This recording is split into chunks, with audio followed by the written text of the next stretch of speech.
And then we come into our house. So the book of creation out there, and then in our domestic church, I think enriching our environment with many, as my mother's Mexican, I can hear the word recuerdos, like things that remind us of God.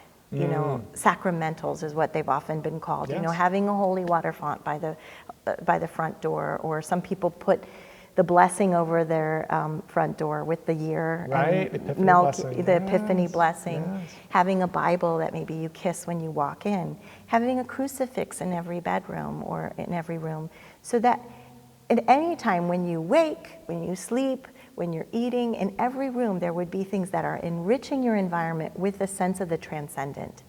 So that we live in a material world, but we're always being reminded that this, like water leads to baptism, and bread leads to Eucharist. These are earthly things that help us transcend, to see beyond them realities that are the true things, right? To move beyond our often materialistic culture, which just rests wholly in the material. Right. It's like a table is just a table, but for those who begin to have that transcendent view in the habit of prayer, a table can be a place of communion, a place of sacrifice, a place, you know, Aslan, you know, offering all. And having in your house books, photographs, statues, liturgical colors on the table that recall the seasons, icons, and maybe not just in one place that is reserved for that, although it's wonderful to have a place that is like your prayer corner or something, but having them interspersed. Sort of like, I love to garden, and I think perennials are wonderful, but I love to have those pops of annual color interspersed, and it's like, so there always is this bloom, right? And I think in our environment at home, to have these blooms of the transcendent. You know, there's a votive candle of our, like in many Latino families, they have their ofrenda, and they have those who have died before.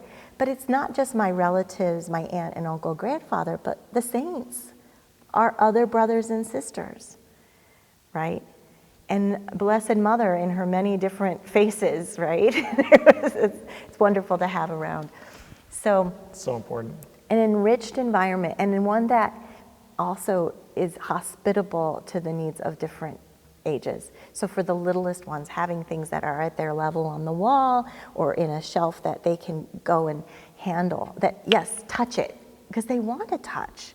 And so it can't all just be beautiful things that are too far, but that, like the incarnation, is like brought to a level that is meant to be interacted with, you know, to have things that would spark conversations. You know, people talk about having journal starters. Well, also having conversation starters, you know, and changing them up sometimes so that they don't become stale, you know. That's wonderful. So those are some ideas. You've given us so many great ideas.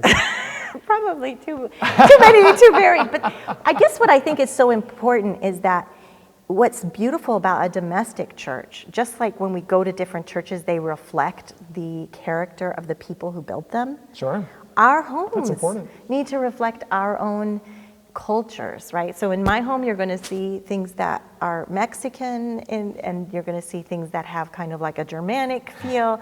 My background in catechesis of the Good Shepherd, my love for flowers and birds, and all of this. My husband's love for books, just all over the place. There's books. And music. The joy of music is so much a part of that enriched environment, that we sing our Advent songs, we sing hymns to Mary, you know, that change in the season. For night prayer, we often, I always used to sing to the children when I woke them up. You know, they had their like little progression of morning songs, you know, rise and shine. So that reflects our family and our traditions, but every family needs to do it their way. And that's why I don't say, oh, do this and this and this. I'm like, here are ideas. Find the tools that work for you. But I think usually our families need to have those sort of starter ideas to get them going. So this is so helpful. Right. So and then to like live the liturgical seasons, we have wonderful things that the church suggests and has from different traditions, like the Advent wreath, a Jesse tree. Some people make sure that at Lent they kind of clear things off a little bit more, make it more austere. Also with the way that we cook our food. These are things that we sell. Like my family knows that it's Christmas when there's a rum cake, when we have the birthday cake for Jesus. And That's great.